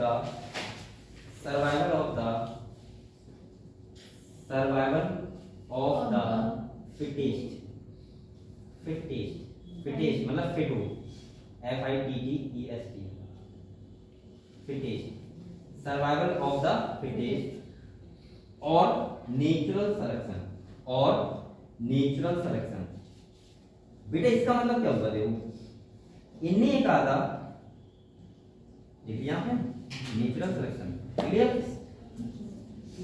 देखो इन्हें कहा था कि आपको अगर सर्वाइव करना है तो आपको उसके लिए फिट रहना होगा। क्या रहना होगा? फिट। और नेचुरल सिलेक्शन का मतलब होता है नेचर जो सेलेक्ट करता है तो वही तो रह पाएगा सर्वाइव, जो उसमें रहने के लिए फिट होगा। समझे बात? नहीं समझे? जैसे अभी मान लिया बेटा सूखा पड़ जाए, सूखा में जानते हो बरसात ना हो और लगातार 5 साल तक ऐसा होता रहे तो किसान आदमी सर्वाइव कर जाएगा नॉर्मल। उसके बाद बीमार होते रहोगे जी।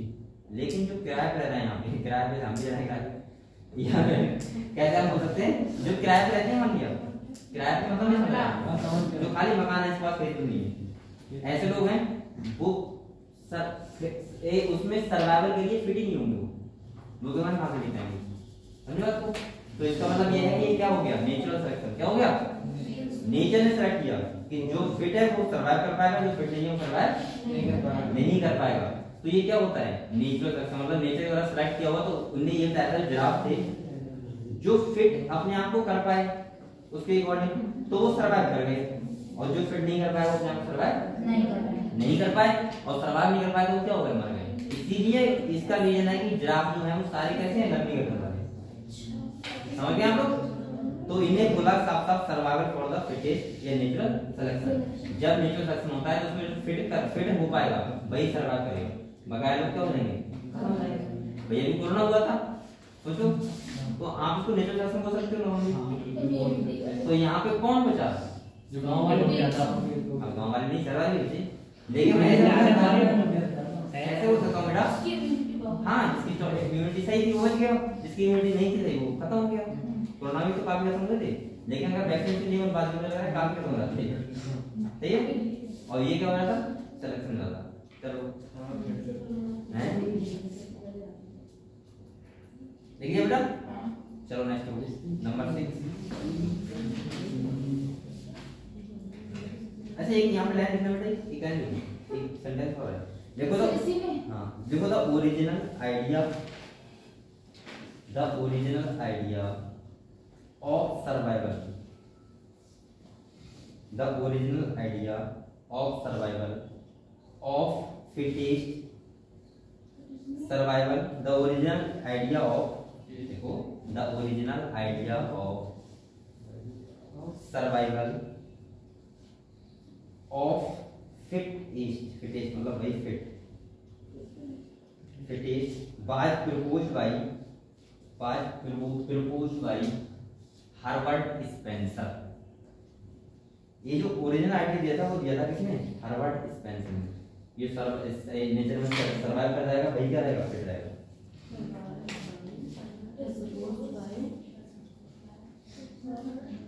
स्पेंसर, एंड इसका नाम है स्पेंसर, हाँ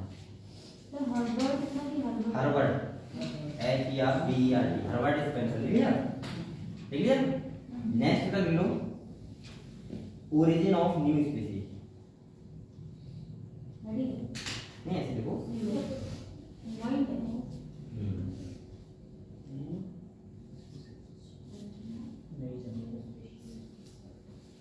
इन्हें वीडियो बोला बेटा, इससे क्या होता है, ओरिजिन मिलाता है न्यू स्पीसीज का। जैसे अगर मान लिया जिराफ लंबी गर्दन वाली पैदा हो रहे थे, सही, तो उसके बाद फिर लंबी गर्दन वाली पैदा हुई, क्योंकि उनका जीनोम ही लंबी गर्दन वाला हो गया, फिर गंदी गर्दन वाले पैदा ही नहीं हुए, तो क्या हो गया, न्यू स्पीसीज हो गया ना। तो ये वेरिएशन तरीके में कहता हूं, इवोल्यूशन में वेरिएशन बहुत इंपॉर्टेंट रोल प्ले करते हैं। अगर सोचो उस टाइम वेरिएशन ना होते, जिराफ की गर्दन में छोटी गर्दन वाले होते सारे, तो क्या हो रहा था, हमारे पास गर्दन आज नहीं होते जिराफ, ठीक है। तो देखो बेटा यहाँ पे एक पॉइंट लिखा है इसके नीचे, देखो Darwin explain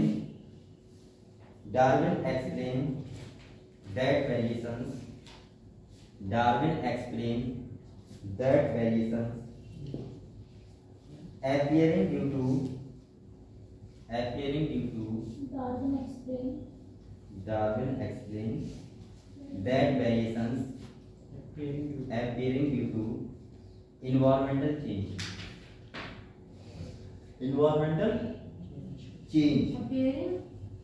appearing due to environmental change are transmitted to the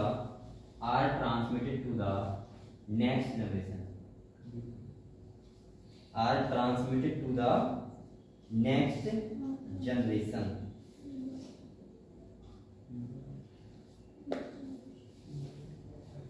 यानी कि जो वेरिएशन होते हैं बेटा, वो इन्वायरमेंटल चेंज के बाद आते हैं, और उसके बाद वो ट्रांसफर आते हैं किसमें, नेक्स्ट जनरेशन। जैसे लंबी गर्दन वाले, उसके बाद ट्रांसफर क्या हो रहे थे, लंबी गर्दन वाले जिराफ का कैरेक्टर ट्रांसफर हो रहा है, क्लियर हुआ। चलो इसके बाद अभी इसमें रहेगा थोड़ा सा प्रेडिक्ट वगैरह दिखाने के रहेंगे, तो कल करेंगे, ठीक है। अब यहां कुछ कर दूंगा, सही है। और वगैरह प्रेजेंट वगैरह किया हमने, ठीक है।